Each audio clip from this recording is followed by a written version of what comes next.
하나님 말씀 함께 보겠습니다. 에베소서 4장 25절에서 32절 말씀 함께 보겠습니다.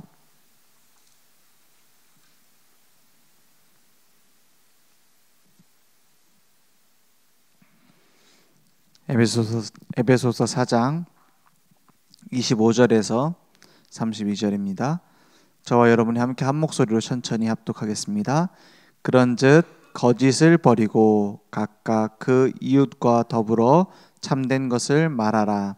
이는 우리가 서로 지체가 됨이라. 분을 내어도 죄를 짓지 말며 해가 지도록 분을 품지 말고 마귀에게 틈을 주지 말라.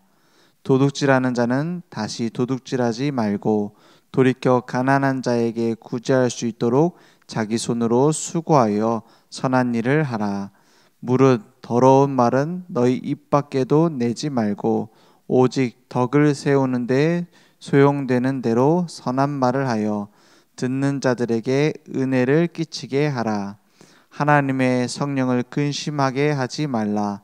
그 안에서 너희가 구원의 날까지 인치심을 받았느니라. 너희는 모든 악독과 노함과 분냄과 떠드는 것과 비방하는 것을 모든 악의와 함께 버리고 서로 친절하게 하며 불쌍히 여기며 서로 용서하기를 하나님이 그리스도 안에서 너희를 용서하심과 같이 하라. 아멘. 우리를 새 사람이라고 말씀하셨어요. 우리에게 새 사람을 입으라 말씀하셨어요. 그래서 하나님의 자녀다운 축복 속에 우리를 집어넣으셨습니다. 오늘 말씀을 보니까 30절에 보니까 하나님의 성령을 근심하게 하지 말라 그랬어요. 성령 하나님이 전지전능하신 하나님이신데 다 알고 다 하실 수 있는 분인데 근심을 하실까요? 왜 근심하실까요? 완전하신 하나님이 왜 근심하실까요? 근심하는 이유는 딱 하나입니다. 사랑 때문입니다. 우리를 너무나 사랑하시는데 하나님이 정해놓은 계획과 뜻과 그 하나님이 만들어 놓으신 길로 가지 않고 딴 길로 가니까 고생할 거 아닙니까? 하나님은 물론 우리를 강제로 틀어가지고 이끌어 가실 수 있어요. 그런데 그 모든 과정이 괴롭잖아요. 그래서 근심하시는 거예요. 하나님 막 내 맘대로 안 될까 봐 걱정되고 하나님이 이러다가 내가 실패하는 거 아닌가 이렇게 근심합니까? 하나님의 자녀가 양이 자기 맘대로 막 간단 말이에요. 그럼 목자가 그 양을 두고 근심하겠죠. 완벽한 계획이 있고 전지전능해도 근심할 수밖에 없는 겁니다. 왜냐? 완전하신 분인데 그분을 안 따르니까. 그래서 성령을 근심하게 하지 말라. 그 안에서 너희가 뭐라고요? 구원의 날까지 인치심을 받았느니라. 도장 찍었다 이 말이에요. 인쳤단 말이에요. 하나님 자녀가 아니면 하나님이 우리를 두고 막 이렇게 가라 저렇게 가라 하겠어요? 완벽하게 계획을 준비해 놓고 우리를 부르셨어요. 하나님의 자녀로 인치셨어요. 그러니까 이게 취소되는 것도 아니고 완벽한 구원이란 말이에요. 그래 우리 복음 전할 때 예수님을 그리스도로 믿으면 하나님의 자녀가 된다. 그래서 마지막에 이제 영접 다 시켜놓고, 물론 내가 영접을 시키는 건 아니지만 영접하는 걸 도와주는 거지만 영접이 다 끝나고 나서 하나님의 자녀가 됐다라는 그 확신을 얘기하기 위해서 이렇게 얘기를 하잖아요. 저는 주로 어떤 얘기를 하냐면 당신이 이제 예수님을 구주로 영접하고 하나님의 자녀가 진실로 내가 시켜서 한 게 아니라 당신 마음에 믿어서 영접했다면 강제로 그냥 어쩔 수 없이 나도 모르고 한 게 아니고 진짜 당신 인생 주인의 그리스도를 바꾸기 위해서 영접한 게 맞다면 당신 절대로 잊으면 안 되는 게 세 가지 있다 얘기를 해줘요. 뭐냐? 첫째, 절대 변하지 않는 하나님 자녀가 된 것이다. 그래요. 테스트를 해요. 방금 영접했는데 또 테스트를 해요. 뭐하냐? 당신이 만약에 도둑질하다 떨어져 죽었다. 천국 가겠냐 지옥 가겠냐 물어봐요. 예수를 구주로 영접했는데 그러면 한 70% 80%는 뭐라 하냐? 그러면은 지옥 갈 것 같대. 그래서 얘기해줘요. 뭐라고 얘기해주냐? 당신 부모님이 어머니가 당신이 도둑질하다 감옥에 갔다. 그러면 어머니가 당신 보고 이제 남이라고 부르겠냐? 얘기를 해주는 거예요. 분명히 자식인 건 바뀌지 않는다. 하나님 마찬가지다. 하나님이 어떻게 완전하신 하나님이 구원해놓고 너 좀 모자라네? 취소. 이런 식으로 하시냐? 사람도 그렇게 안 하는데. 그렇잖아요. 강아지 한 마리 입양해놓고 데려와가지고 이제 키우면서 똥 잘못 산다고 막 쫓아내요. 그 선한 사람이 사람도 그런데 사람도 막 책임지려고 하고 병들면은 막 강아지를 고치려고 하고 그렇게 하는데 하물며 하나님이 우리를 자녀로 삼았는데 취소한다? 물론 당신이 도둑질하다가 감옥에 가면은 어머니가 뭐라 하시겠냐? 정신 똑바로 안 차리고 막 이런 잔소리하고 막 엄청 실망하고 막 혼내고 이렇게 안 하겠냐? 그 말은 하나님 자녀가 됐기 때문에 마음대로 살아도 된다는 표현이 아니다. 그죠? 그렇지만 자녀인 것은 바뀌지 않는다. 그렇기 때문에 하나님 우리를 바로잡아 주시고 깨닫게 하시고 이끌어 주실 것이다. 변하지 않는 것은 하나님의 자녀다. 그죠? 두 번째 뭐예요? 옆집 아저씨한테 가가지고 이제 세 가족이니까 편하게 얘기하는 거예요. 옆집 아저씨한테 가갖고 막 준비물 사게 돈 달라고 하는데 그 아이한테 돈 주면 되겠냐? 그런 아저씨면 이상한 사람 아니냐? 아버지한테 가니까 응답받을 수 있는 거다. 당신은 하나님 자녀가 됐기 때문에 기도 응답받을 수 있다. 그게 두 번째로 가르쳐주는 거예요. 세 번째, 이제 아까 말한 것처럼 자녀가 됐는데도 불구하고 마음대로 살아서 되겠느냐? 아버지의 뜻과 계획을 알 수 있는 유일한 길이 뭔지 아느냐? 하나님이 우리에게 모든 하나님의 뜻이 무엇인지, 하나님과 동행하는 방법이 무엇인지 그 기준들을 오랜 시간 동안 1000년 넘는 기간 동안에 기록해서 우리에게 보내주신 편지가 있다. 그게 말씀이다. 그래서 하나님 자녀된 당신은 말씀을 알아야 된다. 이 세 가지를 꼭 알려줘요. 잊지 못하도록. 또 다시 물어봐요. 테스트하고 하나님의 자녀가 됐다라는 것은 다 끝났단 말입니다. 우리가 이루어야 되고 우리가 만들어야 되고 우리가 계획해야 되고 우리가 실패하냐 성공하냐 조마조마해야 되고 그것이 다 끝났다. 하나님의 자녀 됐다. 그래서 성령을 근심케 하지 말고 곁눈질하지 말고 자꾸 하나님 계획은 이거라고 말씀하시는데 나는 일로 가지 마, 딴 데로 가지 말고 그 안에 들어오면 되는 거다. 그래서 우리는 흔들릴 수 있습니다. 난 절대 안 흔들릴 거야. 그게 영적 균형을 상실하는 길이에요.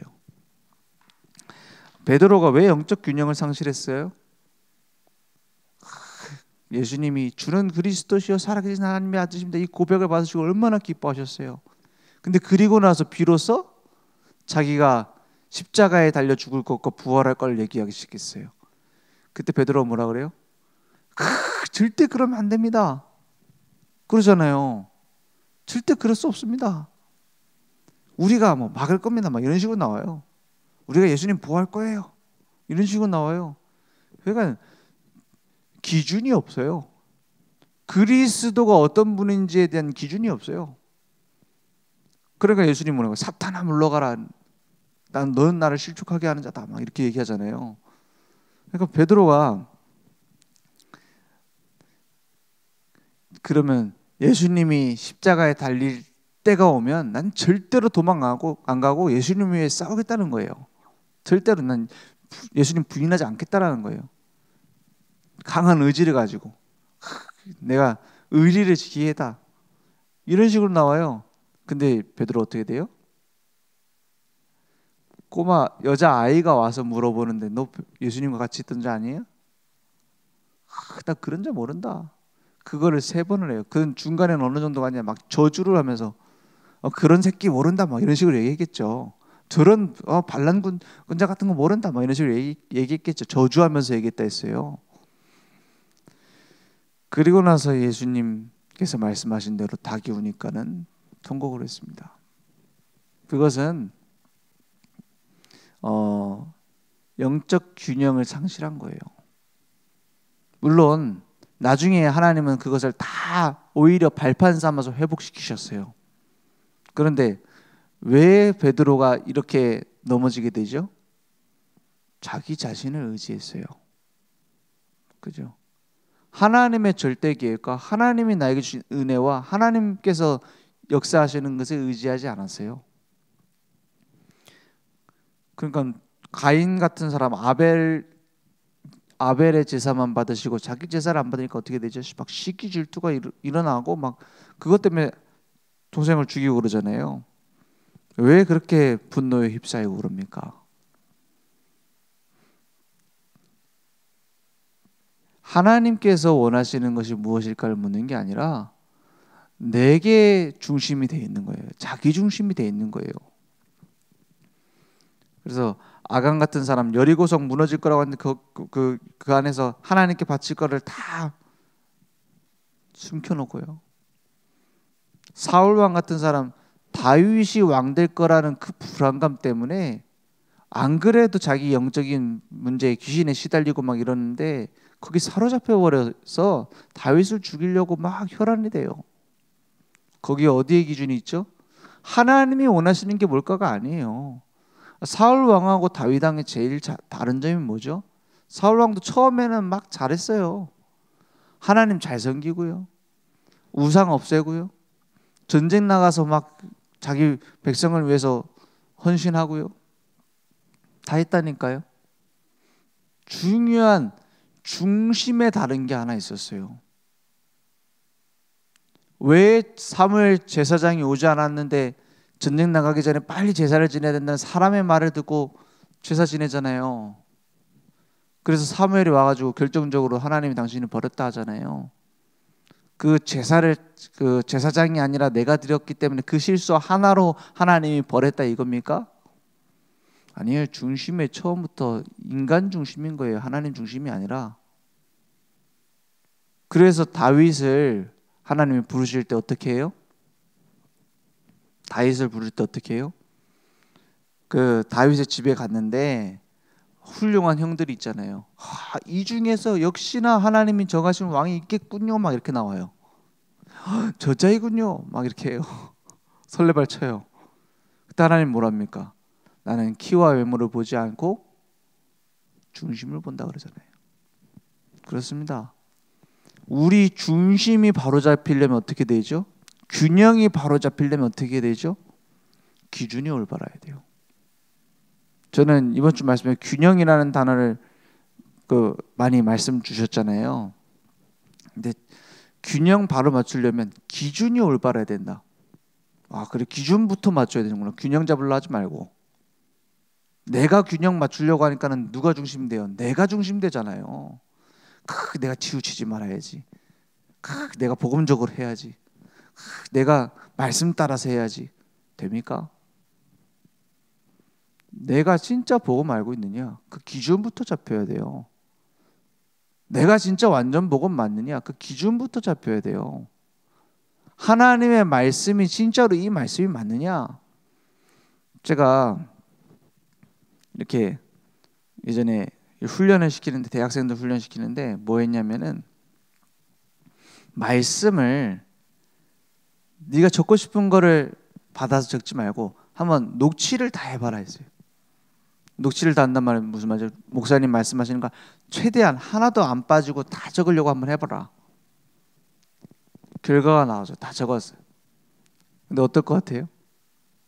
역시나 자기 들리는 대로 막 적어요. 그리스도의 생명과 하나님의 원하시는 절대 계획과 전도와 이런 중요한 포인트들이 아니라 그냥 자기가 위로되는 거, 자기가 듣고 싶은 거를 중심으로 막 적었어요. 물론 그 아직 이 타자가 안 빠르니까 그렇기도 하겠죠. 근데 자기가 들리는 대로 듣는 거예요. 대부분 그럴 겁니다.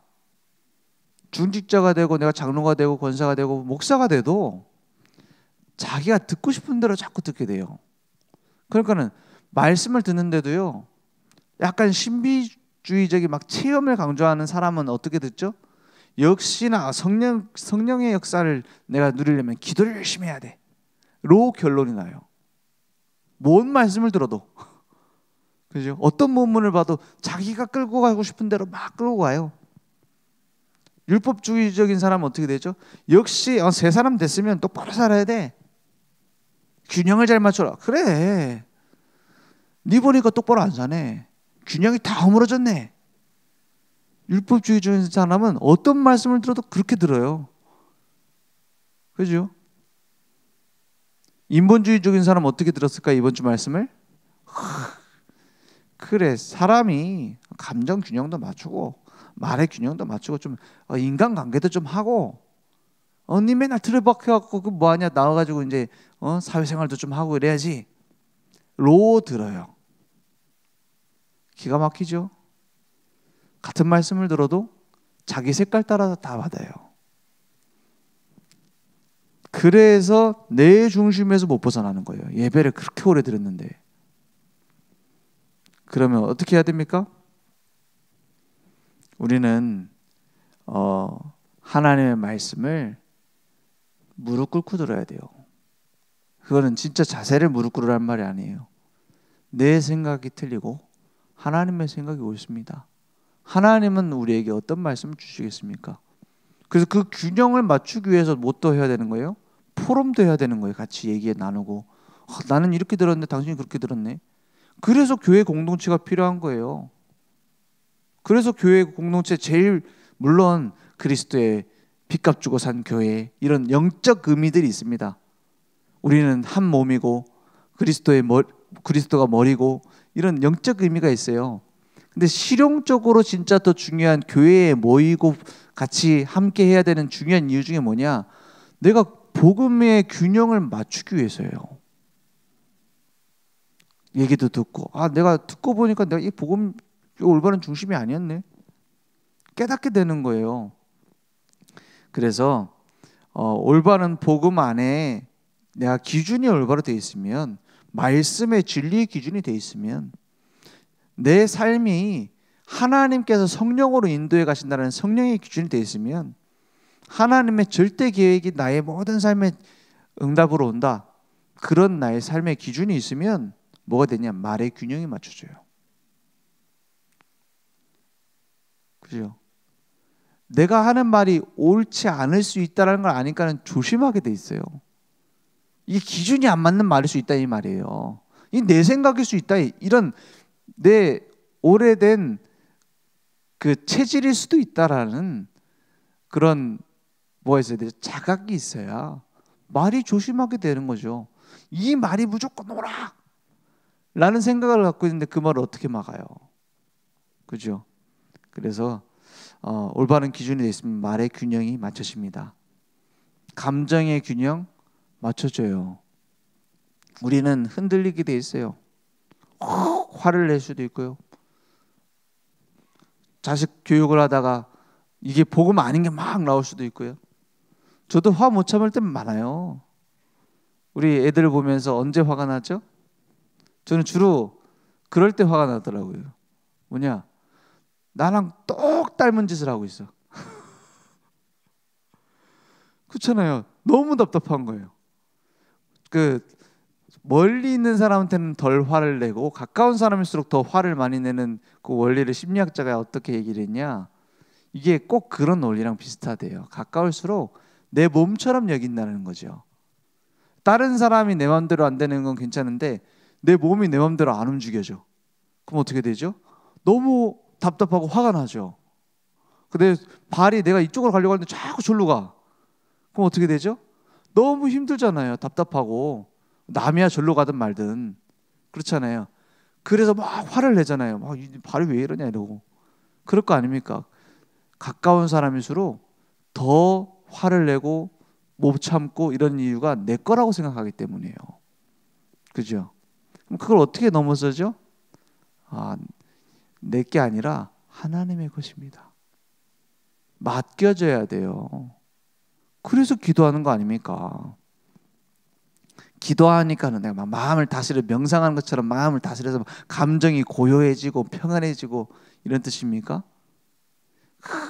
내가 감정을 다스리고 막 감정을 틀어가지고 막 저렇게 쥐고 막 분노를 없애고 이런 말이에요? 내 게 아닌데 뭐하러 화내냐 이 말이에요. 하나님의 것인데. 하나님께 맡기는데 왜 내가 그걸 붙잡고 몸부림쳐야 되죠? 저절로 되는 겁니다. 감정의 균형 맞춰지게 돼 있어요. 그래서 화를 내고도 분을 내고도 죄를 짓지 말며 해가 지도록 분을 품지 마라. 28절에 도둑질하는 자, 도둑질한 그것을 발판 삼아라 이 말이에요. 가난한 자, 오히려 가난한 자에게 구제할 수 있도록. 자기 물질 욕심 때문에 도둑질하는 거 아닙니까? 오히려 그걸 베푸는 일로 발판 삼아서 자기 손으로 수고해 선한 일을 해라. 우리 행동이 바뀌는 것은 중심이 바뀔 때예요. 잠깐은 행동을 잠깐 바꿀 수 있어요. 그건 종교죠. 그리고 31절에 너희는 모든 악독과 노함과 분능과 떠드는 것과 비방하는 것과 모든 악의와 함께 버리고 서로 친절하게 하며 불쌍히 여기며 서로 용서하기를 하나님이 그리스도 안에서 너희를 용서하심과 같이 하라 했어요. 무슨 말이죠? 이렇게 행동을 바꾸라는 것도, 관계를 바꾸라는 것도 있지만 하나님이 나를 용서해 주셨잖아요. 억만죄인인 나를. 그래서 하나님 앞에 진실하게 서면 설수록 우리는 내가 어쩔 수 없는 절대 불가능한 인간이라는 것을 깨닫게 돼요. 서면 설수록, 하나님 앞에 설수록. 그래서 다른 사람 이해가 되게 돼 있어요. 용서는 되게 돼 있어요. 그죠? 그래서 말의 균형, 감정의 균형, 행동의 균형, 관계의 균형 맞추려고 하는 것 이전에 내 기준이 올바른가 점검해요. 내가 진짜 복음 알고 있느냐? 내가 진짜 복음의 사람이냐? 하나님의 은혜의 사람이 맞냐 내가? 그것부터 점검해야 되는 거예요. 그래서 복음 안에서 내 정체성을 회복해라. 내가 누군가? 나는 견고한 복음의 망대, 행복한 말씀의 여정을 가는 사람, 축복된 성령의 이정표 따라가는 사람. 그래서 말씀으로 나의 삶의 길을 따라가면 하나님의 인도, 성령의 인도 받고 열매 맺게 돼 있어요. 역사 일어나게 돼 있어요. 그래서 나를 오직 복음의 남은 자, 기도 속의 순례자, 전도자로 정복하는 응답들이 넘치게 될 것입니다. 오늘 말씀 속에서 우리가 점검해야 됩니다. 내게 올바른 기준이 맞춰져 있느냐? 그래서 내 중심이 하나님 바라보고 있느냐? 그러면 균형이 맞춰져요. 그 응답이 우리에게 날마다 넘쳐나길 바랍니다. 기도하겠습니다. 하나님 감사합니다. 예수는 그리스도, 모든 문제 해결자이심을 믿습니다. 오늘도 내 생각대로 내 계획대로 성령을 근심케 하는 자가 아닌 하나님께서 원하시는 일에 방향을 맞추는 자로 쓰임받도록 역사해 주시옵소서. 예수 그리스도 이름으로 기도했습니다. 아멘. 하늘에 계신 우리 아버지여, 이름이 거룩히 여김을 받으시오며 나라 임하옵시며 뜻이 하늘에서 이룬 것 같이 땅에서도 이루어지리이다. 오늘날 우리에게 일용할 양식을 주옵시고 우리가 우리에게 죄진 죄를 사여 준 것 같이 우리 죄를 사여 주옵시고 우리를 시험에 들게 하지 마옵시고 다만 악에서 구하옵소서. 대개 나라와 권세와 영광이 아버지께 영원히 있사옵나이다. 아멘.